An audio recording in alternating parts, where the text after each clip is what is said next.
Vi har fået nye gæster her i studiet. Velkommen til jer to. Anders Kjærgaard, næstformand i whistleblower-organisationen Veron. Og også til dig, Freja Wedenborg. Du er journalist og forfatter til bogen Crypto Guide, altså som handler om databeskyttelse. Ja. Hvis jeg må begynde med dig, fordi det som den her historie jo netop også handler om, det handler jo om det her med, at man offentliggør dokumenterne. Det er jo blandt andet igennem de her journalister her fra The Guardian, som det skulle forestille, at Snowden han fik offentliggjort mange af de her dokumenter. Det fik jeg også så til at diskutere hele det her med overvågning, og i hvor høj grad vi jo er overvåget. Og efter din vurdering, er vi generelt for skødesløse i forhold til de informationer, vi lægger ud om os selv, hvis vi forholder os til internettet på nuværende tidspunkt? Man kan sige, at det, man er nødt til at forholde sig til, det er i hvert fald, at alt, hvad vi foretager os med vores telefoner og med vores computer, det bliver overvåget og registreret. Og så kan man så diskutere, er det så et problem?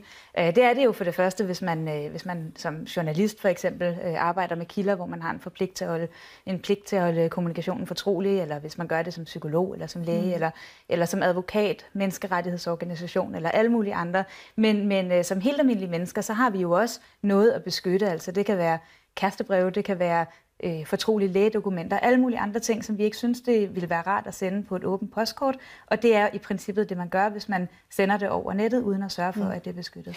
Og det er jo noget, vi har hørt, og det er jo også noget, vi har diskuteret, altså at man sætter spor, uanset hvad man egentlig gør med alle de elektroniske devices, som man jo nu har i dag. Men er vi for ligeglade? Altså er det fordi, vi ikke rigtig ved, hvad det har af konsekvenser? Altså jeg tror personligt, at det handler meget om to ting. Ikke? Det ene er, at nu har vi lidt vendet os til tanken om, at det er der, men vi har ikke mærket konsekvenserne af det. Det vil sige, det er stadigvæk sådan noget lidt halvabstrakt noget. Og før det ligesom bliver relevant, forstår vi ikke vigtigheden og alvorligheden af det. Det kan lidt sammenlignes med cancer. Vi ved alle sammen, det er dødalvorligt.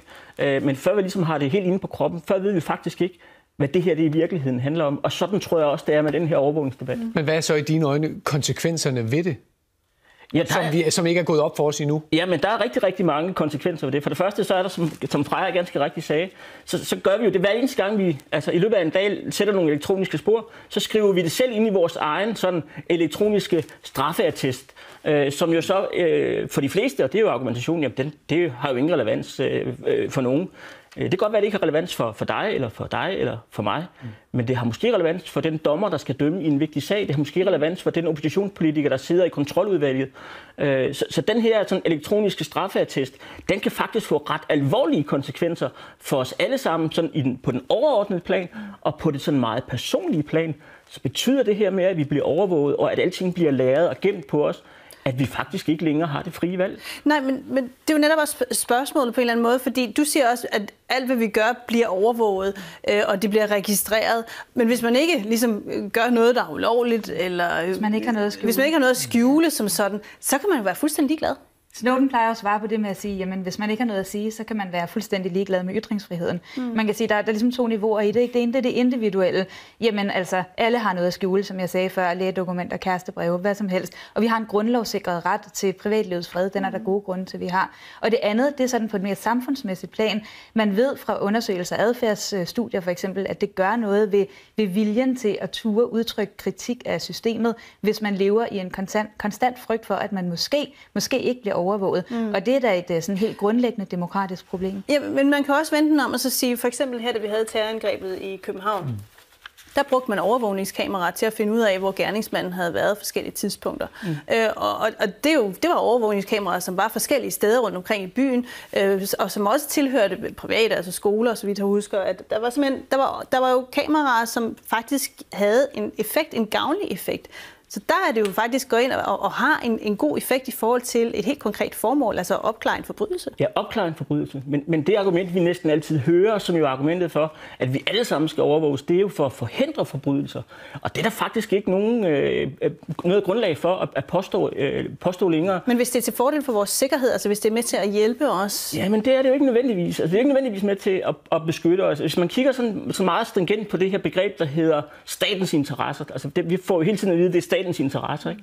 Men hvad er statens interesser? Ja, det er sådan en flydende ting, som skifter i forhold til i Danmark, om det er en socialdemokratisk regering eller om det er en venstre regering, ikke? Hvis vi kigger på noget sådan så aktuelt som lukningen af Irak-kommissionen, er det i statens interesse, eller er det i nogle andre interesser?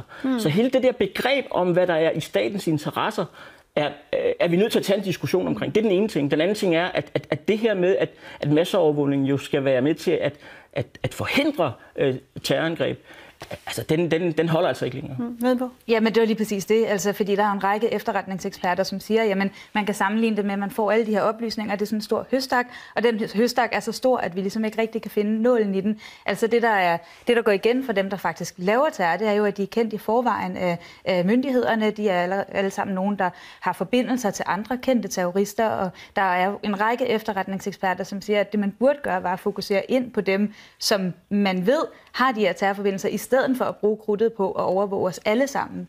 Men lad os så sige, at de havde bedre held ved de her metoder med at forebygge, at der skete de her forbrydelser eller terror.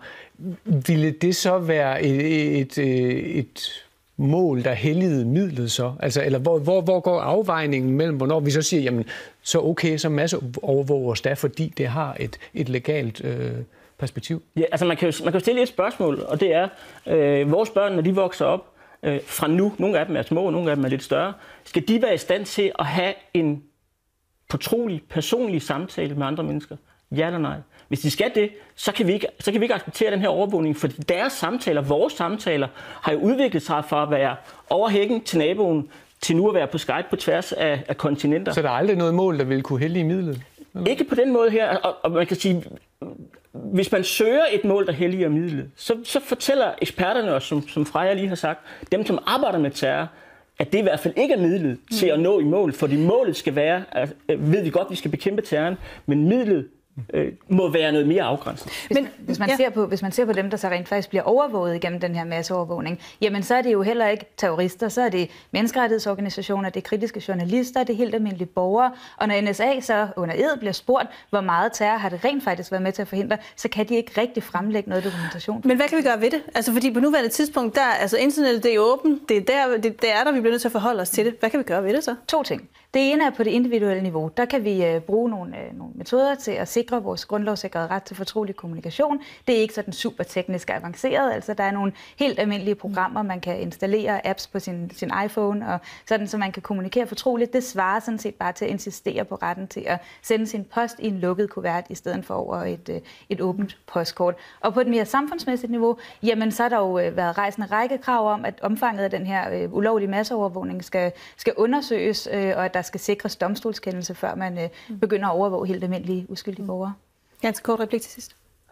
Jamen vi er nødt til at stoppe den her overvågning. For det første virker den ikke, og for den anden så... Det er vel kommet for at blive, er det ikke? Nej, det må det ikke være. Det må det nemlig ikke være. Altså, der er nogen, der gerne vil have, at den er kommet for at blive. Men er det ikke bare virkeligheden? Det tror jeg faktisk. Nej, det behøver det ikke at være. Det behøver ikke at være virkeligheden. Hvis vi som borgere og på vores børns vegne og på vores egen vegne insisterer på at tale med vores politikere omkring det her og siger, vi vil altså have lov til at have den private samtale, så må dem, der så skal finde ud af, hvem terroristerne er, arbejde på nogle andre måder. Tusind tak skal I have, fordi I kom.